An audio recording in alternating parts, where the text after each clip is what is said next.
শুভ দুপুর। আজকে আমাদের রান্না হবে শুধু মাংস আর কিচ্ছু না, কষা কষা মাংস আর ভাত। এখানে মাংস মাখিয়ে রেখেছি আমি, এখানে আলু ভাজা আছে, টমেটো আছে, আর এখানে পেঁয়াজ ভাজা হচ্ছে। আমার সোনা ভাজছে। কে ভাজছে পেঁয়াজটা? আমার সোনা ভাজছে পেঁয়াজ। এখানে পেঁয়াজ ভাজছে, দেখি আমি একটু নেড়ে দিই। ও দাঁড়াও, নাড়বা তো, আমি একটু নেড়ে দিই পেঁয়াজটা। মাংসটা আমি দিয়ে দেবো, দাঁড়াও, তোমার হাতে লেগে যাবে তো। এছাও তুমি এটা নাড়ো, আমি মাংস দিচ্ছি। পেঁয়াজটা একটু ভাজা হয়ে গেছে, আমি এবার মাংসটা দিয়ে দেবো।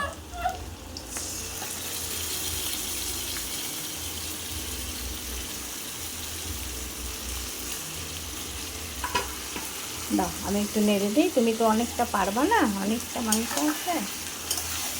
আমি সব মশলা মাখিয়ে, দই, মশলা, পেঁয়াজ, রসুন বাটা সব মাখিয়ে আমি রেডি করে রেখেছিলাম। এবার মাংসটা আমি রান্না করব। আমি একটু কাশ্মীরি লঙ্কার কালার দিয়ে দিলাম, লবণ দিয়ে দিলাম।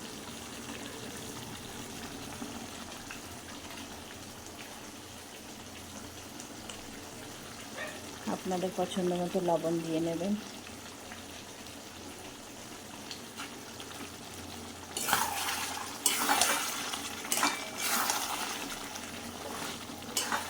এখনো তো মাংসটা সবে হয়নি, তাও এরকম কালার এসছে, রেখেছেন।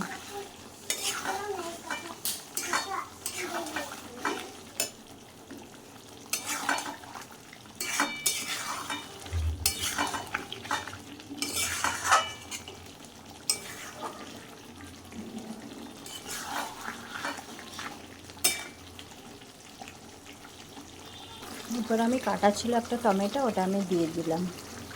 দেখেছেন কষা কষা হতে লেগেছে, এখনও কষা হয়নি, তবে কালারটা কত সুন্দর এসেছে। এরপর আমি আলুগুলো দিয়ে দেবো।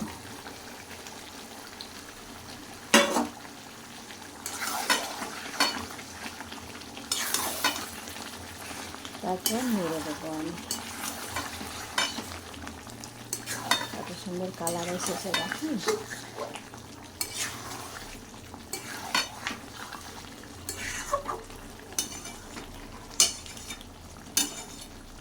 এবার আমি আঁচটা কমিয়ে দিলাম, কমিয়ে দিয়ে আমি ঢাকা দিয়ে দিলাম। পরে ফিরে আস। এবার আমি খুলে দেখব মাংসটা কেমন হয়েছে। ওয়াও, কি কালার হয়েছে, খুব সুন্দর কালার হয়েছে। সব সিদ্ধ হয়ে গেছে মাংস আমাদের। আমি আর জলও দেব না, আর জালও দেব না, এই কষা কষা মাংস আর ভাত হেব্বি লাগবে। আমার রান্নাটা যদি ভালো লেগে থাকে, লাইক, কমেন্ট, শেয়ার, সাবস্ক্রাইব করে পাশে থাকবেন। টাটা বন্ধুরা।